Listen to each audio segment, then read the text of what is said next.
उठान पर घमासान, किसान परेशान। जी हां, फसल खरीद को लेकर घमासान लगातार जारी है। उठान नहीं होने से किसान लगातार परेशान नजर आ रहे हैं। मंडियों में नए नियमों का विरोध तेज हो गया है। कल किसानों ने उठान को लेकर जमकर विरोध किया और किसानों का विरोध साफ तौर पर देखने को मिल रहा है। इसको लेकर घमासान लगातार देखा जा रहा है। उठान नहीं होने से किसान परेशान है, क्योंकि किसानों का कहना है कि फसलों से उठान नहीं हो रहा है फसलों का, क्योंकि फसलें खुले में पड़ी हुई हैं। बारिश की वजह से नुकसान हो सकता है और यही वजह है कि मंडियों में फसल पड़ी है। किसानों की परेशानी उसकी वजह से बढ़ती जा रही है। अगर समय पर उठान नहीं होता है तो उसका जो नुकसान है वो किसानों को भुगतना पड़ेगा। इसीलिए किसानों को इसकी चिंता सता रही है। उठान पर घमासान मचा हुआ है। किसानों के चेहरे पर चिंता की लकीरें साफ तौर पर देखी जा सकी है उठान की वजह से।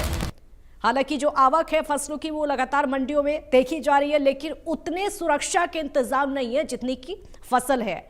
फसल उतने अच्छे से नहीं रखी जा सकती ताकि उसको बारिश से बचाया जा सके। राजीव अरोड़ा कुरुक्षेत्र से हमारे साथ जुड़े हैं और ज्यादा जानकारी के लिए। राजीव, कैसा माहौल इस समय मंडियों में? किसानों की परेशानी बढ़ रही है क्या और उठान में देरी के कारण क्या है? जी बिल्कुल, देखिए कुरुक्षेत्र की बात की जाए तो कुरुक्षेत्र जिले में जो है 29 मंडियां हैं और अब तक जो है 4,57,000 मीट्रिक टन गेहूं की जो आवक हो चुकी है और 1,89,294 मीट्रिक टन लगभग जो कि 25% बनता है वो ही जो है उसका उठान हो पाया है। और ब्रह्मसरोवर पर भी जो है एक अस्थायी मंडी बनाई गई है, क्योंकि मंडी में जो है बिल्कुल जगह नहीं है, जिस वजह से जो है किसान परेशान है। और उनका साफ तौर पर कहना है कि यदि मंडी में जगह नहीं होगी तो वो अगली फसल कैसे लाकर आ सकते हैं।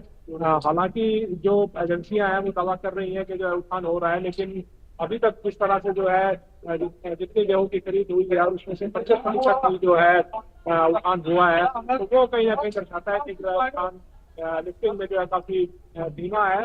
हालांकि जो कल है जो लिफ्टिंग में जो एजेंसियां जो ठेकेदार जुटे हुए हैं उन पर जो है कुछ पेनल्टी भी लगाई थी। और सेवा की बात की जाए तो सेवा में जो है 1,66,000 रुपए जो है वो जुर्माना लगाया गया था। शाहबाद में जो है 12,500 रुपए जो है जो वो जुर्माना लगाया गया था। पीछे में जो है महाराजा ट्रांसपोर्ट जिससे कि जो है उठान का वो जिम्मा लिया हुआ है और पीछे भी जो 500 रुपए जो है जुर्माना लगाया गया है, लेकिन ये जुर्माना जो है नाकाफी है। इस उठान की प्रक्रिया है वो जो है तेज करनी होगी, ऐसा किसानों का कहना है।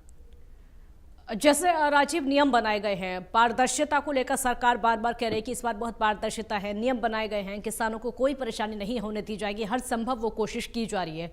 क्या वो धरातल पर दिखाई दे रहे हैं? क्या उन पर अमल किया जा रहा है?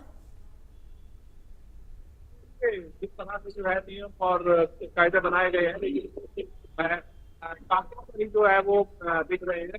जो मंडी में जो गेहूं खरीदी जाती है तो 72 घंटे में जो उसका उठान होना चाहिए, लेकिन जैसा कि मैंने बताया कि यदि थानेसर अनाज मंडी की बात की जाए तो थानेसर अनाज मंडी में जो गेहूं का जो उठान है वो मात्र जो है 25 से 30% हुआ है। उसके अलावा जिले की दूसरी मंडियों की यदि बात की जाए तो वहां भी जो है उठान में दिक्कत है। और कुल जो है जो अब तक गेहूं कल शाम तक जो है खरीदा गया था 4,57,641 मीट्रिक टन, उसमें से जो है 1,89,294 मीट्रिक टन की जो है वो खरीद हुई है अब तक। तो कहीं ना कहीं ये दर्शाता है कि ये जो नियम है, कायदे हैं, ये सिर्फ कागजों पर ही दिखाई दे रहे हैं। जमीनी धरातल पर जो है इसका जो ये अभी प्रैक्टिकली जो है इम्प्लीमेंट नहीं हो रहे हैं।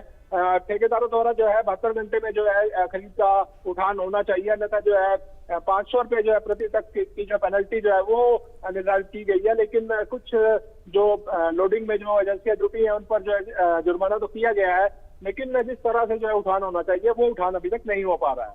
राजीव, मंडियों में जैसे हालात है इससे तो साफ जाहिर होता है कि सरकार के जितने दावे हैं वो फेल होते हुए नजर आ रहे हैं। बिल्कुल, देखिए जिस तरह से जो है सरकार के दावे और वायदे हैं, 72 घंटे में जो है गेहूं का उठान होना चाहिए, उसके अलावा भुगतान होना चाहिए, तो ये जो तमाम दावे हैं, वायदे हैं, ये जमीनी धरातल पर जो है खरे होते नहीं दिख रहे हैं। मैं दिखाना चाहूंगा कि ये देखिए जो थानेसर अनाज मंडी का जो हाल है, थानेसर अनाज मंडी का जो आलम है, चारों तरफ जो है गेहूं ही गेहूं है। मंडी में जो है खड़े होने की भी जगह नहीं है, आगे जो गेहूं आना है उसके लिए भी जगह नहीं है।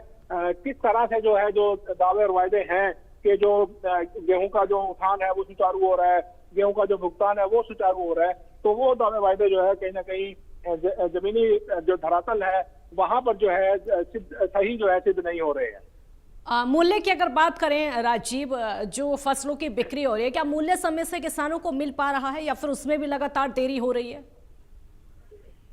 देखिए, इस बारे में जो है किसानों से बात हुई है, हाँ। तो किसानों का साफ तौर पर कहना है कि जो समर्थन मूल्य है वो तो जो है उन्हें मिल रहा है, और चूंकि कहीं कहीं जो है नमी की जो बात जो जरूर की जा रही है कि जो है गेहूं में नमी ज्यादा है, लेकिन अब चूंकि जो गेहूं आ रहा है वो उसमें जो है नमी की जो इस तरह की जो है शिकायतें नहीं मिल रही है, लेकिन जो भुगतान है उस भुगतान में जो है कुछ विलंब जो है वो जरूर दिखाई दे रहा है, जिसे लेकर जो है किसान परेशान है। उसके अलावा उठान की जैसे की बात की गई, तो उठान को लेकर जो है किसानों की काफी समस्या बनी हुई है। बहुत शुक्रिया राजीव आपका इस पूरी जानकारी के। तो बस परेशानी किसानों की लगातार इसकी वजह से बढ़ती जा रही है, क्योंकि ना तो फसलों का उठान समय पर हो पा रहा है और ना ही फसलों का मूल्य समय पर मिल पा रहा है।